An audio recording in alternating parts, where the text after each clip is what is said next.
You're listening to the Platte River Bard. Hello, and welcome to the Platte River Bard. This is Chris Berger. And I'm Sherry Berger. And we are here today at Snap Productions at the Ghostlight Theater, and we are talking to Kaitlyn Rudeen. Ooh, she's playing a character named Annie Wilkes. We're talking to Jeremy Earl. He's playing a character named Paul Sheldon. And I'm actually in this thing. I'm the sheriff. And the name of the show is Misery, of course. That's Stephen King's Misery, of course. So many of us have read the book, and we're here talking with the entire cast. Yes, we are the entire cast, all three of us. Thank you to you and to me for joining us today. Why, thank you all for joining us today. So is this, okay, so this is such a great show. I love this book. The script is unlike any script I've looked at before. And when I say that, I mean, there'll be whole pages of like, maybe you guys have 3 lines and the rest is action. Have you ever dealt with a script like this before? I'm trying not to be spoilery because I'm sure there's some people who haven't read the book and seen the movie. I don't know. I have, just because a show that I wrote that we performed here last Christmas, those two are definitely getting murdered. Half of the script is nonverbal. Wow. So the 2 women are chatting nonstop, but then we had, our killer doesn't have any lines except for one line at the very end. And so, we had 2 awesome Santas. That the killer is Santa Claus, but yeah. So it was a lot of like getting ready for something to happen and like, building up your rhythm so that something could happen that could be distracting and thinking about that stuff. But yeah, I do love the script though. Yeah, a lot of action. There's some fights. Have you ever done anything remotely like this? Fight-wise? Well, yes. It's just so much action and fighting. I have a slight background in combat. Yes. Yes. I have performed and choreographed a number of fights around the Omaha Metro and surrounding communities. So, yeah, I have a little background in that. Used to it. And I had none. So, And you had none. Yes. So Jeremy and Kevin Barrett. Yes, and he's the fight choreographer. Yes. Correct. And I've definitely been put through my paces. I have these like giant Ninja Turtle knee pads, and they've been great, but it's just funny because they're such pros. And then there's me being like, you want me to put my what where? I'm like, I don't know what I'm doing. So that Jeremy makes us just sound entirely unprofessional. Yeah. No, Jeremy just kind of like throws me around, and it's great. But he does a great job. I feel safe. Well, and this has got to be unusual for you, Jeremy, because you don't really get to move Not much in this show. Yeah. You're laying in a bed for like for half 80% of the show almost. Yeah. Yeah, a little bit of wheelchair time. It takes about away a good chunk of your. I hate when actors use this term, but my instrument.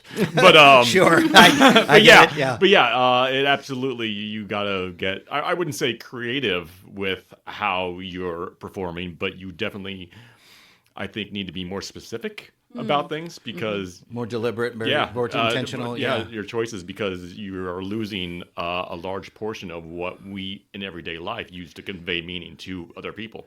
Take a lot of it for granted, and then now it's not there. Yeah.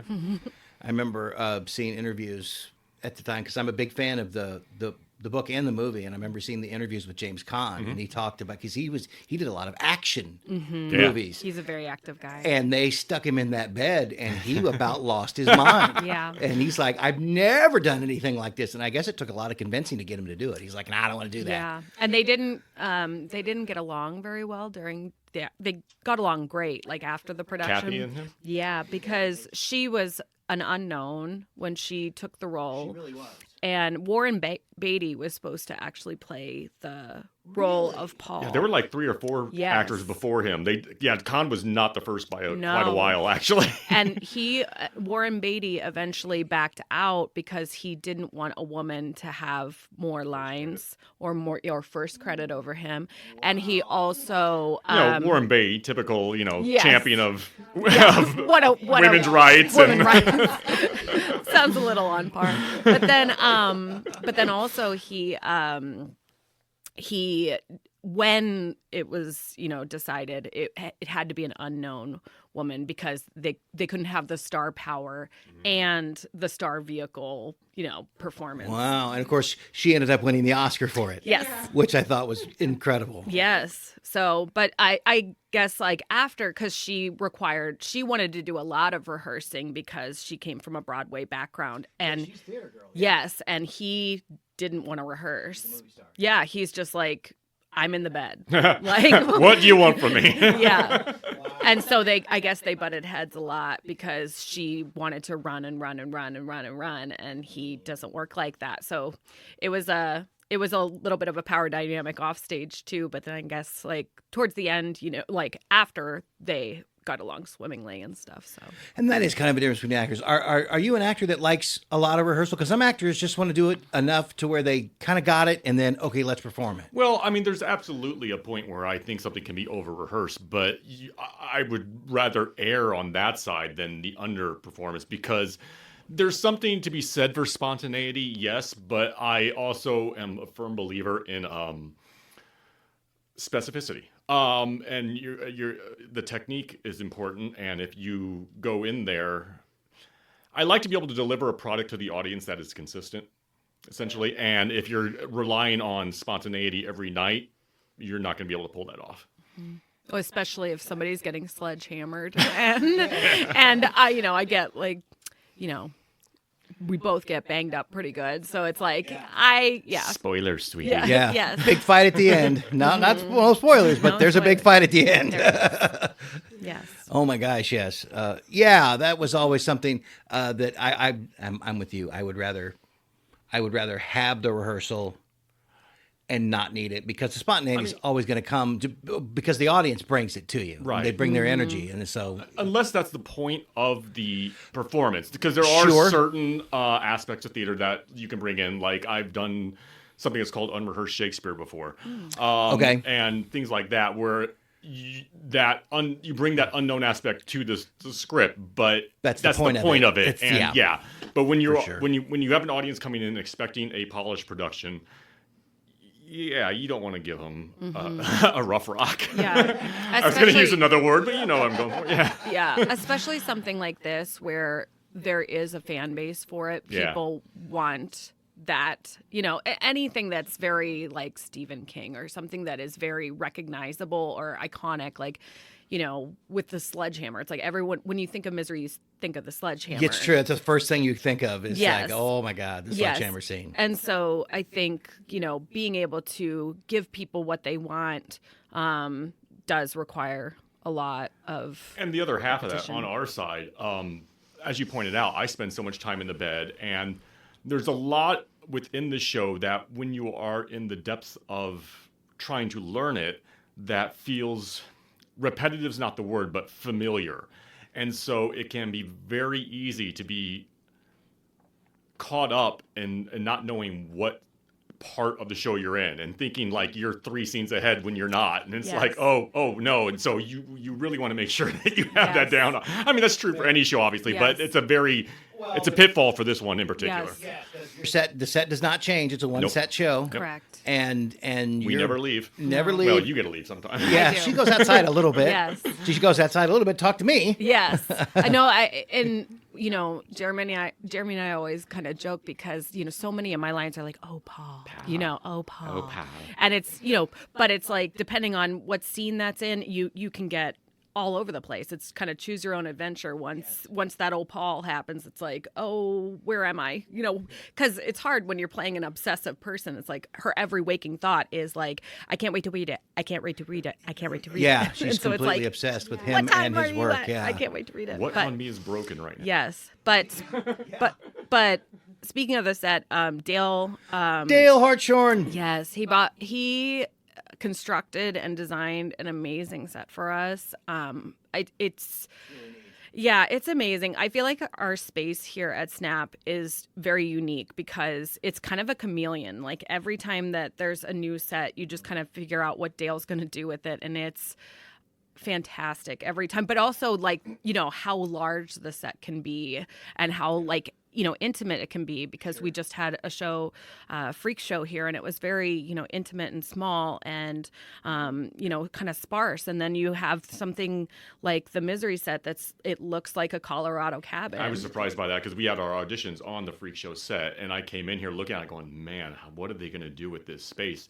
And then when he finally got the bones of the set built, we came in. It's like, oh, this just opened wide up. Yeah. This is so much. I mean, I'm not going to say it's the hugest stage I worked on before, but it's such a difference from what the last show was. Big. Yeah, for sure. And I just love that between, his set construction and then what Joey is bringing to like the set, dressing and the props and everything. It just, I don't have many moments that I get to, sit in the audience and watch Jeremy. But when I do get to, it really looks like a dollhouse. It looks so cool. Yeah. And Joey Hartshorn is our director, of course. Yes. And it's just been fantastic working with her. She's a big horror fan, just like myself. I was going to say, were both of you familiar? Did you read the book, seen the movie, or was this your first experience with it? Oh, I've read the book. I've watched the movie a bunch. It's one of those things where it is rare for a woman to have a role like this. And so, like, I always notice, and it's a great role and a true villain role for a woman. Really is. Yeah. There's no redemption arc for Annie. No. There's no redemption arc for Annie. No. That's because she didn't need one. She was in the right all along. She was in the right. Thank you, Paul. I love you forever, Annie. Yeah, I love you forever. But it's true. I feel like, that's what appealed to me is a lot of times when I read scripts, I don't audition very often, but when I'm looking at something that I want to audition for, it has to, be something where the character has a full arc, whether it's, not necessarily a redemption arc, but she goes through every single emotion you could possibly go through this show. And sometimes within like a 5-minute span where you're just going all over the place. But, I was so thrilled when Joey said that she wanted to do this show this year, because I just think it's such an iconic role specifically for a woman. But, even in the midst of watching the movie, because it's a little different than the book, like she's a lot more gnarly in the book. She really is, yeah.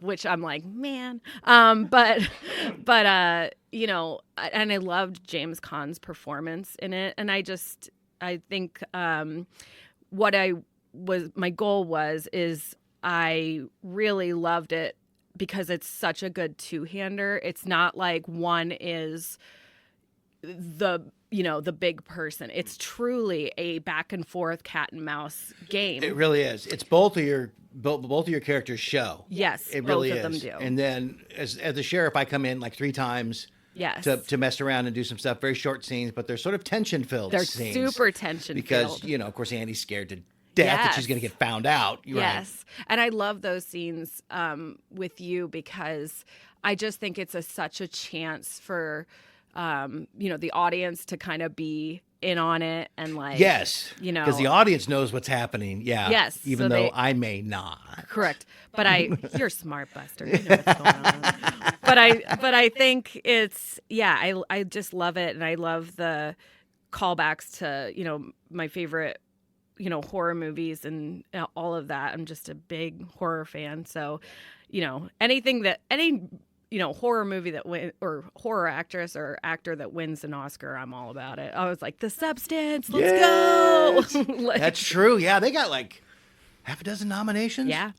Mm-hmm. They did well. Yeah. I was shocked that it got that many. Normally, the Academy kind of ignores genre stuff. Yeah. It does. Most part. Yeah, and I just think it's because, this is just such a different role specifically for a woman. Usually it's, and also a woman that wasn't, a leading lady. look. You know, it's like Right, usually they like junk up Margot Robbie. Yeah, exactly. And be yeah. like, she's so crazy. Yeah, you know, they dress like, her down and make her yeah. look ugly. Yeah, that's or the whatever. that's yeah. what wins the like Charlize in Monster. Are It's you, like, are you oh, speaking wow. about Demi Moore? No. I'm talking about Kathy Bates. Oh, okay. I was so confused. I'm like, wait, what? Not Because what? she's not a typical sort of horror movie leading lady. Right. At Okay. all. I thought you switched from the substance. I was No. I was thrown. I'm like, what are you talking Like, about? Demi Moore is beautiful. No. But I think like that's what made that role, you know, more real too. Was just seeing like a real woman in the role. Yes. And and it was an unknown person, and just knocked it out And of she the park. turned out to be Kathy freaking Bates. Yeah, and knocked it out of the park. And I'm like, why don't we do that some more? Why don't we try that again? Yeah. Now, had you had any experience with the book or the movie? Were you a Stephen King yeah, person, I mean, or?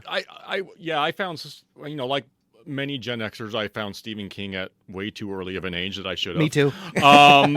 So yeah, I of course saw the movie. So 87, right? So I would have been out 12. So I don't think I saw it in the.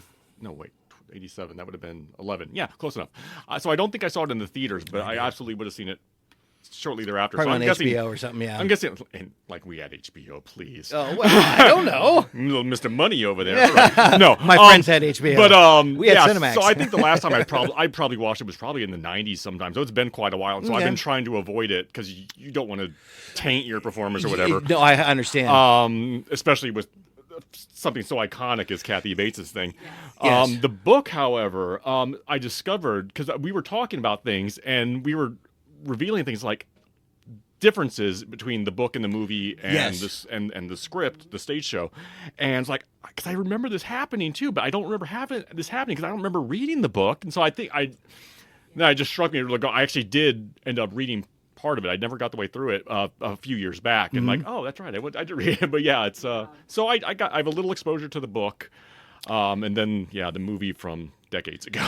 It was one of those books that I read. Stephen King was in 87. God, he was so huge at that time. Yeah. And that was one of those that came out, and I instantly got it, and I instantly read the hardcover and absolutely loved it. Just blazed through it, and then was so excited when very quickly the movie was made. Yes. It wasn't not long after the book Yes. came out that Rob Reiner directed the movie, and it was a real quick turnaround. And that was a stipulation of Stephen King that only he could do it. He had to produce it or he had to direct it because he had been so upset because of Kubrick's The Shining. Yes. The Shining that he was like, it has to honor my book, which is kind of ironic to me because there's a lot of differences from the book. I mean, obviously, like the hobbling scene is like the number one because Biggest. in the book she chops his foot off and then She's she an axe. blowtorches it Yes, shut, yeah. which is ironic because like in The Shining, it's a sledgehammer in the book, and then in the movie It's an an axe. I So- never even thought about that. yeah. That's true. And it's set in the same town. It's like the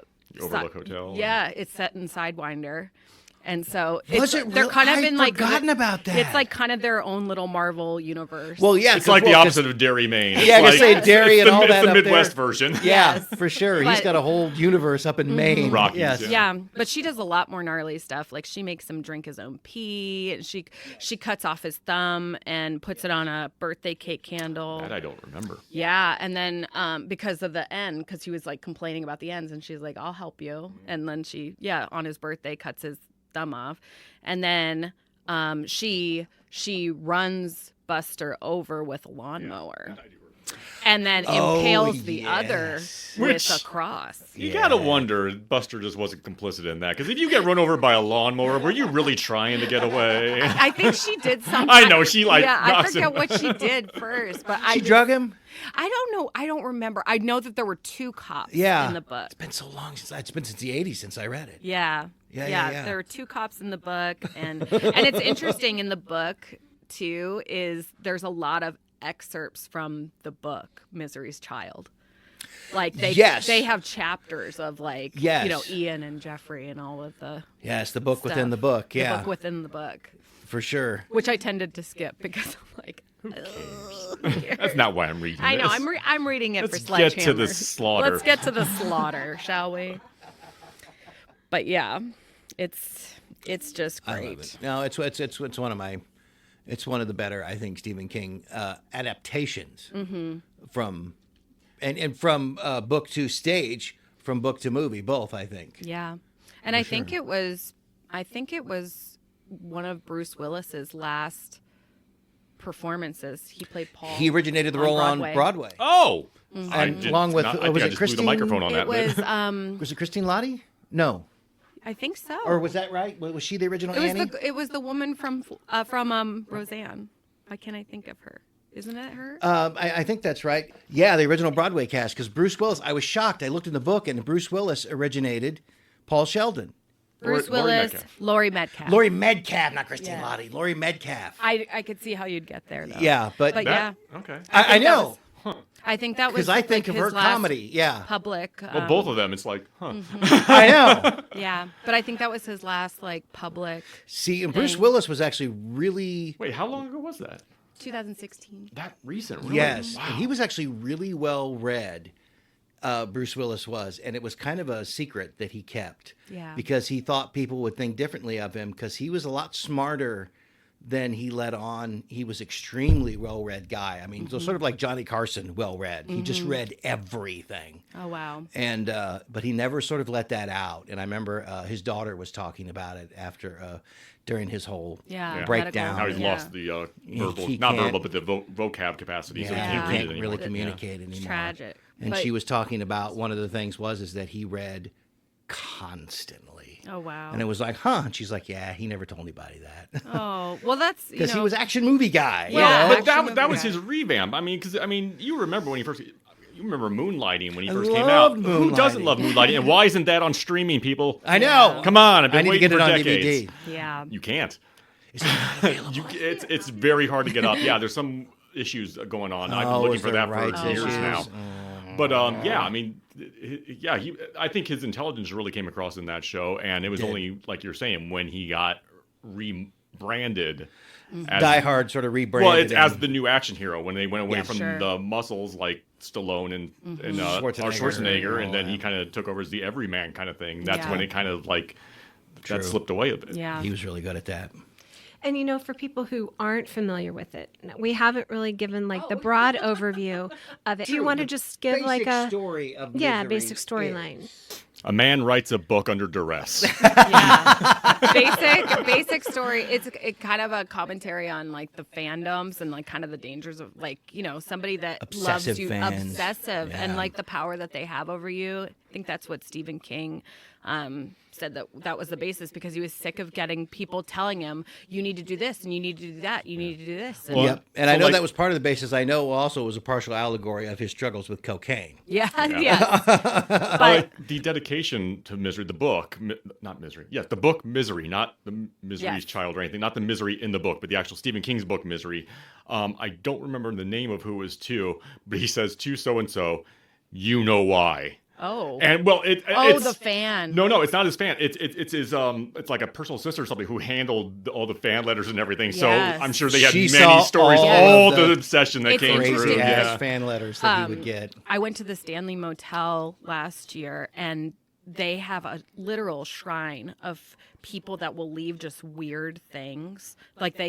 Just weird stuff. They've had That's the one that body doubled as the parts. Overlook. Yes. And but basic synopsis is Paul Sheldon is this, acclaimed romance 1800s, kind of like a Harlequin romance writer, and he's a very creature of habit kind of person, and he finishes all his books in a little hotel in Colorado, and luckily his number one fan happened to save him after a car crash in a snowstorm. Accidentally. Just happened to. Just happened to. And then Annie is a quote unquote retired nurse. And then, over the course of the book, you find out why she retired. And also she has the place stockpiled. And so it's kind of a thing about addiction on both sides. He's addicted to the pain pills. She addicts him to those pain pills. I get him addicted. I get Paul addicted to painkillers to keep him weak, and And then I'm addicted to finding out what happens in this book, because halfway through the book or the play, quarter of the way, I find out that he did something terrible to my favorite character. He wants to end the series, much like Arthur Conan Doyle wanted to end the Sherlock Holmes series with The Final Problem. Yes. And he was sort of not allowed to, which is why we got more Sherlock Holmes after that. And so but he desperately tried to stop writing Sherlock Holmes. Yes. So it's just very much so of, he is this, strapping, man of the world, and like he is my entire world. Yes. Strapping, you say? Strapping. Yep. My. I find out at the end of the play just how much. But yeah, I think it's a play about addiction and where that can take you and how far you're willing to go for something that you love. And yes, it's not the type of obsession that like Glenn Close had. That type of love. She's not in love with this actor. Is he? I think that Fatal Attraction. That's a good. There's a bit that's of a good it. Corollary. There. I think there's a lot we talk a lot about, like, there's a lot of double entendres with a lot of the things that I do to Paul, or you can kind of see that she's getting a thrill of some kind off of what she does to him. But, throughout the course of it, she does have a monologue where she says, at first I only loved, the version of you that I had access to, which is the words and your stories. Right. And whatever interviews he would do. Yes. Yeah. But then I realized I love the rest of him too. And then it just takes a turn. Dark. I darkly love you. Yes. Yes. I love you a little. Yes. I love you to death. Yes. And then he likes me back and we get married. The end. The end. Yes. Mm-hmm. And it ends with a wedding. Yeah, it does. Yes. But it's just been great, and it's just been interesting with, Joey's direction is really, I'm moving nonstop to kind of juxtaposition of Jeremy, and she's definitely one of those directors that when she reads something, she sees it in her head, and she's really good about sort of conveying that. Yes. She's like, okay, here's what I saw, and it's the first time I've worked with somebody who was very much like that. I mean, that's almost entirely where she comes from, is the movie that played in her head when she read it, and now she wants to produce that. Yes. And she's very much like an actor's director, so it's, for sure. It's very much, like you can kind of sense, with her motions and her movements, like where she's going with things. And she loves food on stage. And you get a lot of food. I'm so concerned Not all of about us that. like food on stage, but she does. No, food on stage is great, but that's a lot of food on stage. I do. I feed him very well. That's true. Yeah, you're constant. You do feed him. 4 or 5 meals? I think so. Yeah. You get a lot. Yeah, that'll be Over good. the course of 2 hours? That'll be good. I know. Why not? Yeah, don't eat before the I show. have- I am trying to keep this strapping body trim. Yeah. There's a svelte figure. Yes. Svelte, aging figure. Yeah. And I think it's hilarious, the placement of this.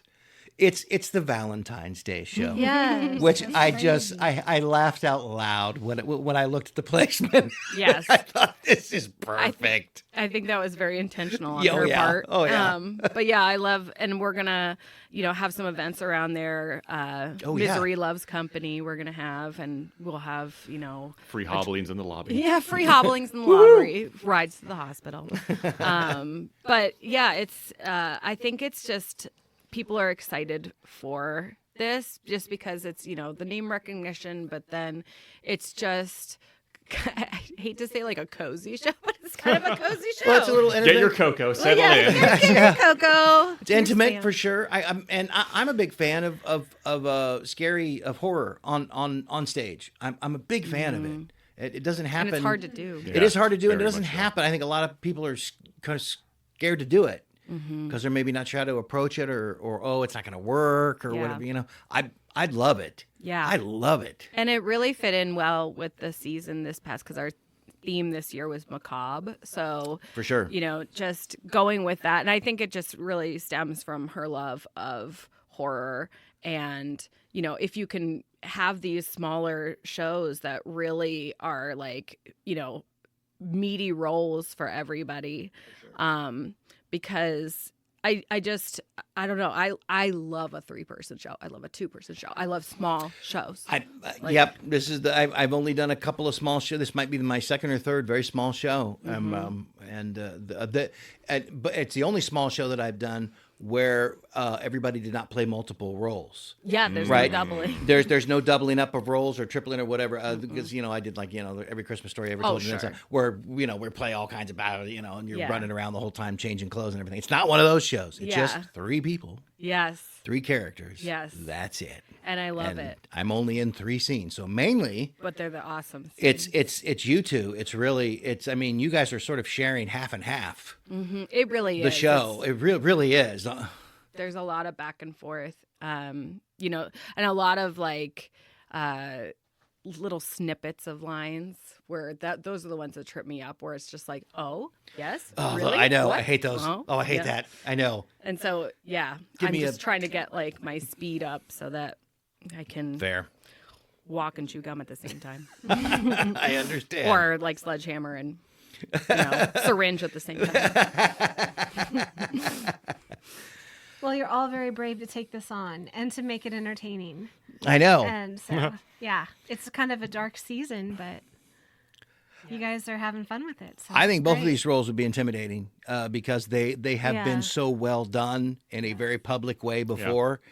I think for me, the Paul Sheldon role, even though I auditioned for it, it was very intimidating because it's like, man, somebody already did this really well. Yeah. Right. And you see a lot, particularly with a lot of things are being redone, like American Psycho, they're redoing it. Which is why. And they've already redone it once too. I know. It's so it's just, yes. So I think with something like that, that's definitely intimidating. It's like, well, the person that played my role won an Oscar. Yeah. I know. And she got it That covered. also lends in there why, apart from not taking a role, but why I've tried to avoid the film, because you don't want that in your head. For sure. No, I've been just listening to the audiobook. That's great. Because she reads it very differently in the audiobook. Sure, it's very staunch and Kathy cold. narrates the book? No. Oh. But the woman that does. Because it's, yes, there are aspects, of anything. Like if you do a Rocky Horror Picture Show, they want Tim Curry. Yes. That's the thing. Yeah. So it's like Big you have to fill. walk that line of here's Kathy Bates adjacent, but I don't want to do an impression. Yeah. And that's why I've decided to play Paul as completely foppish. He's a fop now. Yes. You're playing him as Don Knotts. You want to read my book? Oh, fabulous. As far away from James Caan as you can get. Yeah, I was like, take the other direction. Come around again. Yeah. It was I kind of felt that when I did Spam a lot. I did King Arthur. It's like, man, these are Graham Chapman's lines. Yep. Yeah. I got to try to, and at that point, and I'd done Ren Fairs for 30 years. So it's like, how many times have I actually seen this? Probably over 100. Yeah. Well, it's like I cannot do a Graham Chapman impersonation. No. Everyone would hate me. Well, what's kind of cool and kind of helping me is that I've never done a play with either of you. No, this is our first time. I know for all of us. Together, we're all new. Yeah. And so that's kind of cool too, because it's like I don't know, Jeremy from something else to color. Oh, I remember him in this. Fair. And, he wasn't. Because you've directed here, correct? Yes. Yeah. We talked to you a few times. 5 Lesbians and Freak Show. That's right. That's right. And Freak Show. That's right. That's right. But I so it's kind of cool, it's like you're getting to explore, an iconic text that everybody knows, but with people that you're just getting to know. So it's really cool to be able to see them put their own spin on it. And I don't know what anybody's processes are, so you're not coming in with anything preconceived, and that's kind of cool. And just learning, with the fight choreography, it's like I don't know anything. So Yeah, like, you said that's new for you. Yeah. And so I'm like, literally, guys, like just tell me, because it's you just have to be open to learning. Yeah, fight choreography stuff. It's a whole different world. Yes. And I'm sure you could speak to that. I mean, it's just completely different from any other part of aspect of theater. It's you know what I mean? It's a very there's still acting involved. Absolutely. That's well, the I thing. mean, hopefully, otherwise it's gonna not read very well. That's the idea. Which yes. I mean, I've been, in some that didn't read that well. So, but Fair. yeah, no, it's a very obviously physical activity. It's more akin to. I mean, not being a dancer, I don't want to disparage their thing, and I'm not trying to. But it's obviously more akin to dancing, I think, than it is acting, because you should have the same impetus and motivation and reasoning behind all of your actions in a fight that you do in your performance as well. For sure. But it's also, you have to be very acutely aware of your body as beyond just the character, because you're trying to keep the other people safe, and so you have to be very specific about where you're placing your punches or whatever, and so you're not physically in danger of laying into someone for real. Or sure. Yeah.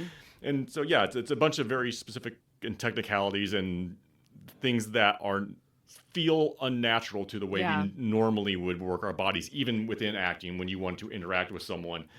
So it's you kind of have to override some of your acting instincts, but also let them play out. So it's kind of butts head against each other sometimes, like that. And like against our characters, because it's like, I would assume we would just need a lot of trust between us. It's like, the sledgehammer is real.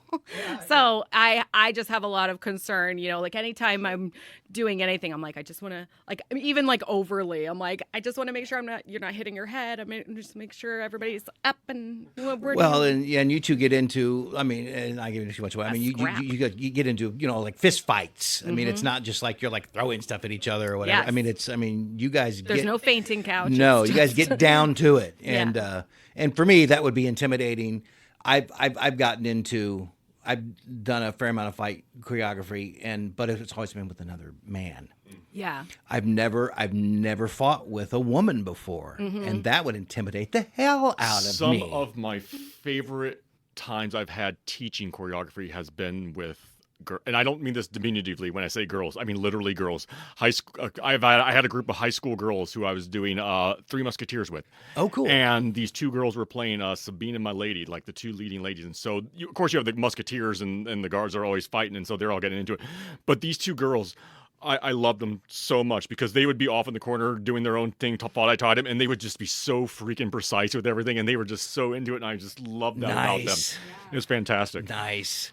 I found, because I've been in both real fights and fake fights are harder. Yeah. they're way more exhausting. Oh, yeah, because you're not thinking about it. You're just a fake fight also tends to take longer. Real fights are typically, that's true. Comes down to like one Very or two short. hits and somebody ends it. It's true. Fake fights real fights are shorter. It's True. tough. And when it's tough to like fake fighting's hard. Utilize like both parts of your brain, like because Jeremy's like, if you look at me, that's when I know it's okay. Target's and I'm over like, but I'm also like, I see a giant boot like going right by I'm looking at that, like I'm scared, and it's a lot of trust. Like I just have to know, Kaitlyn, you just look at Jeremy. He's not going to kick you, but it does. It requires like this whole show is like we really have to trust each other, and I think that's one of those things. It's like, especially if you're playing, people that are unhinged. It's like, I hope you're, going home and being fun. Normal. It's fun when you get the choreography and you get it so many times to where you don't have to think about it. It's like learning your lines. You don't have to think about it anymore. You can just sort of act it. Yes. And man, is that fun. Yes. It's intimidating until it all clicks together and you can kind of marry the two. It'll be cool when because you guys are, because we're getting fairly good. We got a few more weeks left. But, we're getting there. But 10 days. I don't know. Like a week and a half, isn't it? Is it? We open February 7th. I can or do 7th. I don't even know what the date is anymore. The 23rd. Almost 2 weeks. 2 weeks. 2 weeks. Okay. Yeah. We're good. We're fine. We're good. We're good. Fine. Yeah. No stress at all. It's good. It's fine. You guys, well, we're in a good space. We're I gonna think. open. we Hey, are. let's open tomorrow. Yep. Hey, Do it. Why not? Yeah. Hello, my baby. You wanted to be all improv and exciting, huh? Yes. There we go. I know. Just improv the fights at the end. It'll be Why good. not? It's fine. But Entire last scene. it's just been really fun, and I'm really glad that I get to. It's a fun work show. with you too, Me and- too. My first time here at Snap working. Cool. My first time working with Joey as a director. My Yeah. first time working with both of you. Yeah. So I was all about it. I was really excited. One of the main reasons why I came here because I had not worked here. Yeah. I had not worked with Joey. It's been a Yeah. couple decades for me too. So Yeah. I haven't been in this space. Well, I've seen a Yeah. couple shows here, but I have not performed in it. Sure. Obviously. Yeah. And I knew whoever I was going to end up working here, it probably wouldn't be someone who I'd worked with before. So Yeah. that was exciting for me too. Well, yeah, and I knew both of you like your shows, and From other peripherally. things, yeah. And it's just great how it worked out, and so I'm really, really pumped. I like it. I think everybody's going to really dig this show. I'm excited. I hope so. Yes, I'm really, really No, excited. I almost feel like I'm mostly an observer because I'm in it just a little bit. I'm not in it a lot. Don't sell yourself. No, I short. know, but I mean, I literally have 3 scenes. It's I a mean, small it's part. you know, Yeah. But you go out with a bang. I know, and it's do great, well. and I love it, and it was something else I've never done on stage before, so that's great. Yes. And so this represented something that I'd never done Yeah. before, which I like, and I'd never been in a horror show Yes. before, which is cool. But Yeah. both of you guys are doing such a great Aw, job. thanks. And everybody, I'm just telling you, you're gonna dig this. So yeah, this is gonna be fun. And February the 7th. space, I think, is really gonna help it because it's not a huge space, and I think that is. I think it's gonna ramp up the tension Yeah. for I having think the so, smaller too. sort of intimate Yeah. space with what's It's one gonna of be the happening. it's one of the only shows that Joey's doing that isn't immersive, but it feels like it just has that weird like I said, like the dollhouse thing of just like kind of voyeuristic. You're looking in and seeing something you shouldn't be seeing, and kind of cool. You've called it a dollhouse a couple times. Anytime you do that, I flash back to Ibsen's A Dollhouse. Right. Because I just performed in that back in March. I'm like, how Did is you this really? like a doll's house at all? I was like oh no, like Who were you? physically a doll's house. Were you Torvald or I were was you Torvald? Yeah. I did that in college. Oh, cool. That was great. I really loved that show. Oh. I would one have of the I would have keystones. pegged you as a Krogstad. No. But Torvald. Yeah, Okay. I was Torvald in that one. Fair yeah. enough. Fair Yeah. enough. Yeah. Right off the top of my head, I just would have thought Krogstad. That's all right. That's cool. That's all right. I saw You would have been a good Krogstad. Krogstad as a Val Kilmer type. You know, very. Yeah. Fair enough. I just want to like a young how you doing kind of thing. That's more Yeah. Joey Tribbiani, but yeah, Yeah. Tribbiani. That's awesome. Good show.